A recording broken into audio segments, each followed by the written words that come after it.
Hi friends, ഈ വീഡിയോയിൽ ഞാൻ എങ്ങനെ മൊബൈൽ ഫോണിൽ 5G ആക്ടിവേറ്റ് ചെയ്യാമെന്ന് കാണിക്കാം. ആദ്യം നമ്മൾക്ക് ഒരു 5G സിം വേണം. ആ 5G സിം ഫോണിൽ ഇൻസേർട്ട് ചെയ്യുക.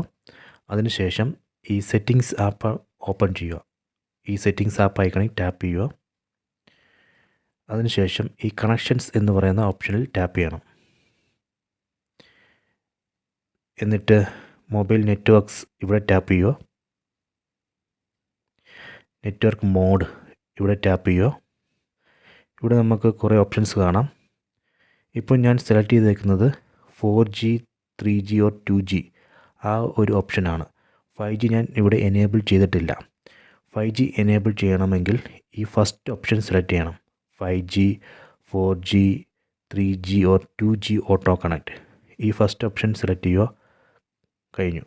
ഇപ്പോൾ ഞാൻ 5G ഈ ഫോണിൽ എനേബിൾ ചെയ്തു. എന്നിട്ട് നെറ്റ്വർക്ക് ഓപ്പറേറ്റേഴ്സ് എന്ന് പറയുന്ന ഈ ഒരു ഓപ്ഷനിൽ ടാപ്പ് ചെയ്യണം. ഇവിടെ ഈ ഒരു ഓപ്ഷൻ നമ്മൾ എനേബിൾ ചെയ്തിരിക്കണം. ഇതിപ്പോൾ ഓൾറെഡി എനേബിൾഡ് ആണ്. ബാക്കി പോവുക. ഇനിയിപ്പോൾ നിങ്ങൾക്ക് വോയിസ് ഓവർ 5G വേണമെങ്കിൽ ഈ ഓപ്ഷൻ എനേബിൾ ചെയ്യണം. ഇപ്പം നിങ്ങൾ ഔട്ട്സൈഡ് ഹോം നെറ്റ്വർക്ക് ആണെങ്കിൽ, അതുപോലെ നിങ്ങൾക്ക് ഡാറ്റ റോമിംഗ് എനേബിൾ ചെയ്യണമെങ്കിൽ ഇവിടെ ഇങ്ങനെ എനേബിൾ ചെയ്യാം. ബാക്കിലോട്ട് പോവുക. ഈ ഡാറ്റ യൂസേജ് എന്ന് പറയുന്ന ഈ ഒരു ഓപ്ഷനിൽ ടാപ്പ് ചെയ്യുക. ഇവിടെ നമ്മൾ മൊബൈൽ ഡാറ്റ എനേബിൾ ചെയ്യണം.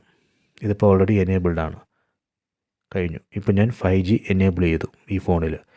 ഈ ഫോണെന്ന് പറയുന്നത് സാംസങ് ഗാലക്സി മൊബൈൽ ഫോണാണ്. ഇങ്ങനെ ഈ സാംസങ് ഗാലക്സി ആൻഡ്രോയിഡ് ഫോണിൽ നമുക്ക് 5G എനേബിൾ ചെയ്യാം. നിങ്ങൾക്കിത് ട്രൈ ചെയ്യാം. ഈ വീഡിയോ ഇഷ്ടപ്പെട്ടെങ്കിൽ ലൈക്കും ഷെയറും ചെയ്യുക.